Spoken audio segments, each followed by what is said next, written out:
3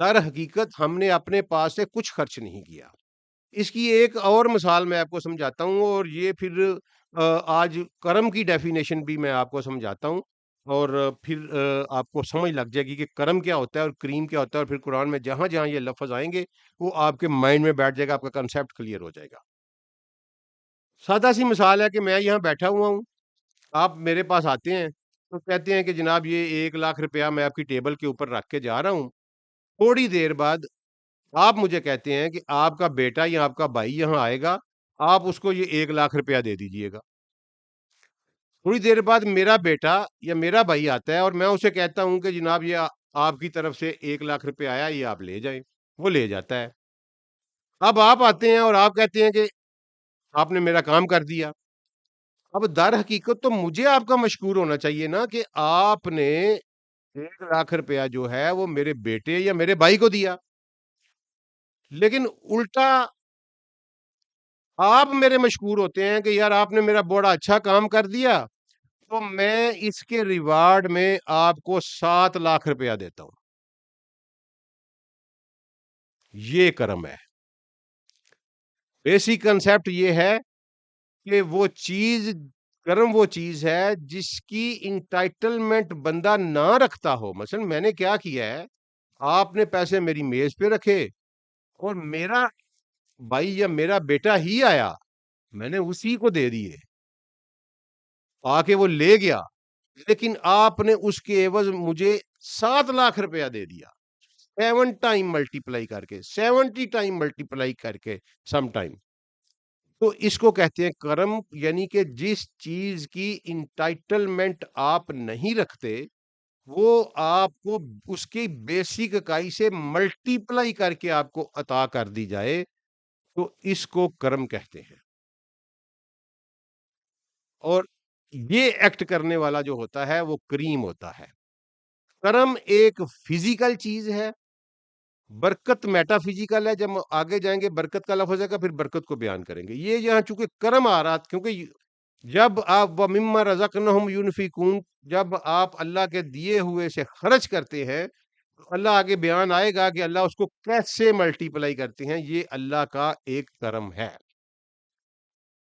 اب اس کے ریلیونٹ میں آپ کو ساتھ ساتھ حدیثیں بھی انشاءاللہ ہم کور کریں گے جو ریلیونٹ ٹاپکس کے اوپر آئیں گی نا جی۔ اگل اس میں ایک بڑی خوبصورت حدیث ہے کہ رسول اللہ صلی اللہ علیہ وسلم کسی سفر میں تھے، تو ایک بدوی عرب، ایک دیہاتی عرب آیا اور اس نے سیدی کی سواری کی لگام پکڑ لی اور کہا کہ یا رسول اللہ قیامت والے دن حساب کون لے گا؟ رسول اللہ نے کہا برجستہ کہا کہ اللہ۔ وہ زور سے ہنسا اور چل دیا۔ تو رسول اللہ صلی اللہ علیہ وسلم نے کہا کہ اس کو واپس بلاؤ۔ اس کو واپس بلایا گیا تو سید نے پوچھا کہ اس میں ہنسنے والی کون سی بات تھی؟ اس نے کہا یا رسول اللہ آپ نے کہا کہ حساب قیامت والا دن اللہ لے گا، تو اللہ کریم، اس نے ایک لفظ بولا کہ اللہ کریم، پھر ہنسا اور چل دیا۔ تو سیدی رسول اللہ صلی اللہ علیہ وآلہ وسلم نے اپنی انگلی کا اشارہ کر کے کہا کہ یہ ہے وہ شخص جو اپنے رب کو سمجھ گیا۔ وہ عربی تھا، خالص عربی تھا، بدوی عربی تھا، وہ کریم کے کرم کے مطلب کو سمجھتا تھا۔ اس نے یہ فوری طور پر اس نے یہ اندازہ لگا لیا کہ اللہ کریم ہے، اور اگر اللہ حساب لے گا تو وہ مجھے میری انٹائٹلمنٹ سے ملٹیپلائی، جو صفر انٹائٹلمنٹ ہوگی اس کو بھی ملٹیپلائی کر کے دے گا۔ اس کو کچھ محدثین نے کہا کہ جب کریم حساب لیتا ہے تو بڑا آسان لیتا ہے، یہ بات نہیں ہے۔ جب کریم حساب لیتا ہے تو سمجھے وہ حساب لیتا ہی نہیں ہے۔ یہ ہے اللہ کا کرم، اور اس کا مستحق انسان کب ہوتا ہے؟ جب وہ وَمِمَّا رَزَقْنَاهُمْ يُنْفِقُونَ۔ یہ ہم متقیوں کی بات کر رہے ہیں۔ آج اس متقی یہ پہلی کیٹیگری جو ہے اس کو انشاءاللہ مکمل کریں گے۔ آگے اگلی آیت ہے جی، وَالَّذِينَ يُؤْمِنُونَ بِمَا أُنزِلَ عَلَيْكَ وَمَا أُنزِلَ مِن قَبْلِكَ وَبِالْآخِرَاتِ هُمْ يُوقِنُونَ۔ یہ وہ لوگ ہیں جو ایمان لے کے آتے ہیں اس پر جو ہم نے آپ کے اوپر اتارا ہے۔ یعنی اس میں ہر وہ چیز آ گئی، قرآن پاک بھی آ گیا جو کہ جس کو ہم وحی مطلوع کہتے ہیں، اور وحی غیر مطلوع بھی آ گئی۔ رسول اللہ صلی اللہ علیہ وآلہ وسلم کا سورہ نجم کی جو آیت ہے کہ یہ جب بھی بولتا ہے میرے حکم سے بولتا ہے، یہ کچھ نہیں بولتے سوائے اس سے کہ جو ان پر وحی کیا جاتا ہے، تو میرے رسول کا ہر حکم جو ہے وہ اللہ کی وحی ہے، میرے رسول کا ہر لفظ اللہ کی وحی ہے، وہ سارا اللہ کی طرف سے نازل ہوا ہے۔ اب وہ وحی غیر مطلوع ہے یا وحی مطلوع ہے، قرآن پاک ہے یا غیر قرآن ہے وہ وحی۔ تو اس لیے ہر اس بات پر، ہر اس ایکٹ پر، ہر اس اشارے پر، ہر اس اسبات پر، ہر اس نفی پر جو میرے رسول نے پرفارم فرمائی، ہم نے 100% ایمان لے کے آنا ہے۔ ایک تو یہ ہوگی کہ جو ہم نے آپ پر نازل کیا ہے۔ اچھا پھر آگے وما انزل من قبلک، اور جو کچھ آپ سے پہلے نازل کیا گیا ہے، یہ اس پہ کیوں ایمان لانے کے لیے کہا گیا؟ ٹھیک ہے کہ رسول اللہ صلی پرانی رسالتیں جو ہے وہ تو اپنا وقت کر کے گزر گئیں، نئی رسالت جب بھی آتی ہے پرانی جو ہے وہ اپنا وقت پورا کر کے سمجھ لیں ریٹائرمنٹ ہو گئی، اپنی ایج پوری کر لی انہوں نے۔ تو یہ جو بات ہے کہ یہ پھر کیوں ہمیں یہ کہا گیا یا قیامت تک کے آنے والے انسانوں کو کہ آپ نے اس پہ بھی ایمان لے کے آنا ہے، اور اس سے پہلی جو ہے ان پہ بھی ایمان لے کے آنا ہے؟ وہ اس لیے کہ دین پہلے دن سے ہی ایک ہے،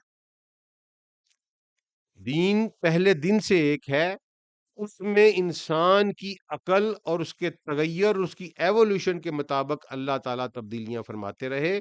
اس کا بیسک تھیم جو ہے وہ توحید اور اللہ کے بنائے ہوئے قوانین کے تحت زندگی گزارنا یعنی عبادت ہے۔ اس کے علاوہ کوئی اور دین نہیں، بیسک دین پہلے دن سے اسلام ہے، اور بیسک دین ایک ہی ہے۔ اس لیے کہا گیا کہ یہ جو کچھ میرا سلسلہ چلا آ رہا ہے، جو کچھ میں نے آپ صلی اللہ علیہ وآلہ وسلم پر نازل کیا ہے، یہ اسی سلسلے کیا معراج ہے، منتہج ہے، یہ اسی سلسلے کا منہاج ہے، یہ ہے۔ اچھا آگے کا اولئک علی ھدی من ربہم واولئک ھم المفلحون۔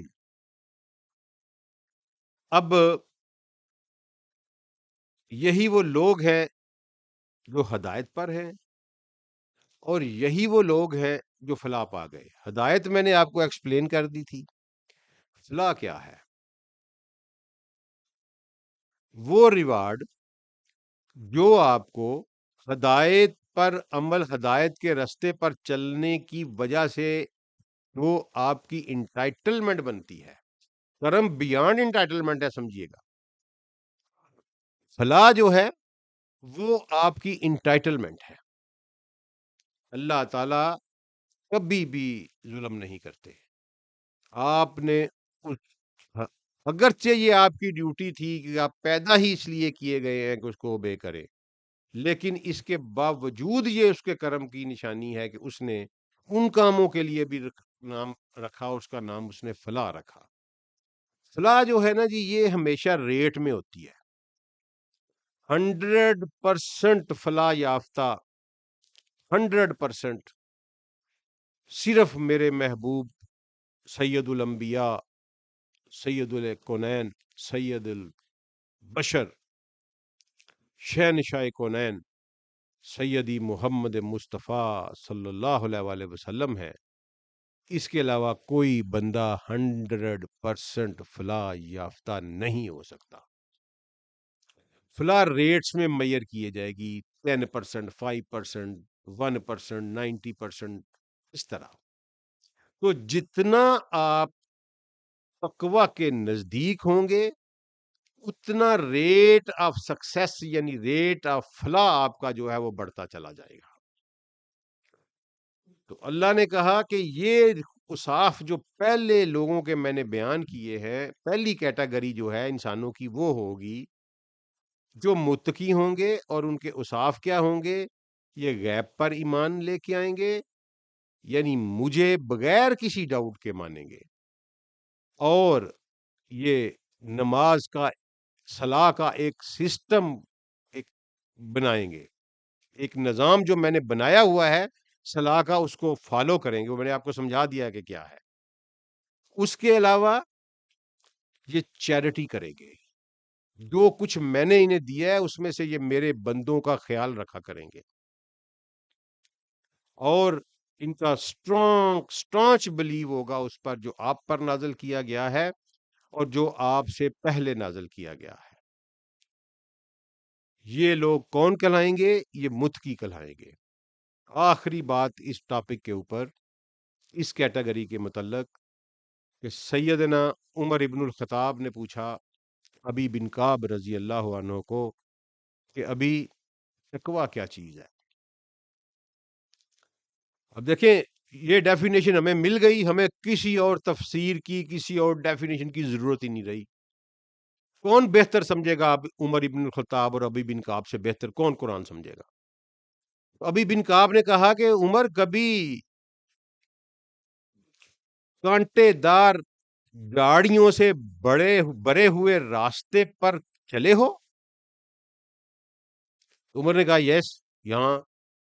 تو انہوں نے کہا جس طرح وہاں تمام کانٹوں سے اپنے لباس کو، اپنے دامن کو اور اپنے جسم کو بچا کر چلتے ہو، یہی تقویٰ ہے۔ اس سے مطلب کیا اخذ ہوا؟ مطلب یہ اخذ ہوا کہ اسلام میں کوئی رہبانیت نہیں، تقویٰ رہبانیت کا نام نہیں ہے، میری بات یاد رکھیں۔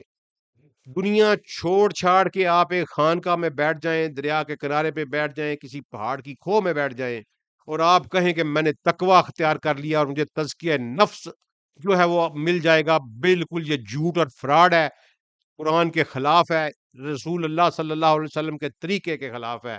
اللہ یہ کی یہ منشا ہی نہیں ہے۔ اللہ کی منشا یہ ہے کہ آپ نے اس دنیا میں سے گزرنا ہے، اس دنیا میں سے آپ نے گزرنا ہے، اسی طرح گزرنا ہے جس طرح سب گزرتے ہیں، لیکن دنیا کے جو کانٹے ہیں اس سے اپنے دامن کو آلودہ نہیں ہونے دینا۔ یہ میں آپ کو اس پہ ایک اور حدیث قدسی بیان کرتا ہوں کہ اللہ تعالیٰ نے جب جنت بنائی نا، تو جبریل کو کہا کہ جاؤ دیکھ کے آؤ، میں نے ایک شاندار تخلیق کی ہے۔ جبریل گئے اور دیکھا کہ جنت، واہ کیا بات ہے، کیا رنائیاں تھیں، کیا پرتعیش زندگی تھی، کیا خوبصورتی تھی، کیا حسن تھا، لاجواب تھی ہر چیز، کسی آنکھ نے کبھی دیکھی نہیں تھی، کسی دماغ نے کبھی سوچی نہیں تھی۔ وہ واپس آئے تو اس نے کہا سبحان اللہ، اللہ تو پاک ہے، کیا بات ہے تیری، تو نے کیا چیز بنائی ہے، اور کون بے وقوف ہوگا جو اس کی تمنا نہ کرے، اور کون بے وقوف ہوگا جو اس کو حاصل کرنے کی کوشش نہ کرے۔ اللہ نے کہا اچھا جو اب جہنم دیکھ کے آؤ۔ وہ گئے اور جہنم کو دیکھا، اوئے ہوئے کیا ہول ناکیاں تھیں، غضب تھا، آگ تھی، چیخو پکار تھی، آہو بکا تھی۔ واپس آئے جبریل، کہا اللہ استغفر اللہ، اللہ مجھے اس سے بچائیں، اللہ مجھے معاف کر دے، اللہ مجھے معاف کر دے، اور کون بے وقوف ہے جو اس راستے کی طرف چلے گا، اس کے راستے کی طرف چلے گا۔ اللہ نے کہا اچھا اب جاؤ دوبارہ جنت کو دیکھ کے آؤ۔ اللہ نے اس جنت کو کے رستے کو مصائب و آلام سے بھر دیا۔ وہاں مشکلات تھیں، وہاں آزمائشیں تھیں، وہاں ابتلائیں تھیں، تکلیفیں تھیں، وہ رستہ پل تھا ہارڈ شپ سے۔ جبریل واپس آئے، اس نے کہا اللہ کوئی بڑا ہی مشکل ہے جی وہاں تک پہنچ سکے۔ اللہ نے کہا اچھا اب جاؤ جہنم کو دیکھ کے آؤ۔ وہ جہنم کو دیکھنے گئے تو اللہ نے اس کے رستے کو رنگین اور رنائیوں سے بھر دیا۔ وہاں ڈانس تھا، وہاں پارٹیز تھیں، وہاں رقص تھا، وہاں سرود تھا، وہاں نائٹ کلبز تھے، وہاں کسینوز تھے، وہاں نیوڈ بیچز تھے، وہاں بہت کچھ تھا۔ جبریل واپس آئے، انہوں نے کہا اللہ کوئی بہت ہی خوش قسمت ہوگا جو اس سے بچ سکے. یہ ہے، یہ کنسیپٹ ہے جنت اور جہنم کا. یہ کانسیپٹ ہے تقوی کا. تقوی وہ ہے، آخری مثال چھوٹی سی آپ کو دے کے آپ کو بات سمجھ آ جائے گی کہ تقوی کیا ہے. ایک حقائق ہے کہ ایک بادشاہ تھا اور اس نے اپنے وزیر کو کہا کہ آج میری سلطنت میں، میرے کیپٹل میں میلہ ہے، میری جو رعایا ہے وہ عیش و عشرت کر رہی ہے، جشن کر رہی ہے، رقص و سرود ہو رہا ہے. جاؤ اور دیکھو کہ لوگ کیا کر رہے ہیں، اور مجھے ایک ایک بندے کی آ کے رپورٹ دو کہ کس مقام پر کیا ہو رہا تھا، کس چوک پہ کیا ہو رہا تھا. لیکن ایک دودھ کا پیالہ تمہارے اوپر میں رکھ رہا ہوں، یاد رکھنا کہ دودھ کے پیالے میں سے ایک قطرہ باہر نہ نکلے. اور جلاد کو کہا کہ اگر ایک قطرہ دودھ کے پیالے کا چھلکا، اسی وقت اس کی گردن اتار دینا، تلوار لے کے اس کے پیچھے پیچھے چلتے رہو. وہ وزیر واپس آیا، دودھ کا پیالہ سر سے اتارا. بادشاہ نے پوچھا ہاں بتاؤ کیا دیکھا؟ اس نے کہا بادشاہ سلامت، کچھ نہیں دیکھا. ساری توجہ دودھ کے پیالے پہ مرکوز تھی کہ ایک قطرہ بھی باہر گر گیا تو گردن اڑا دی جائے گی. کچھ نہیں دیکھا. یہ ہے تقوی. دنیا سے گزر کر دنیا کی علائشوں سے پاک ہونا، بچ جانا، اللہ کی پناہ میں رہنا، یہ تقوی ہے.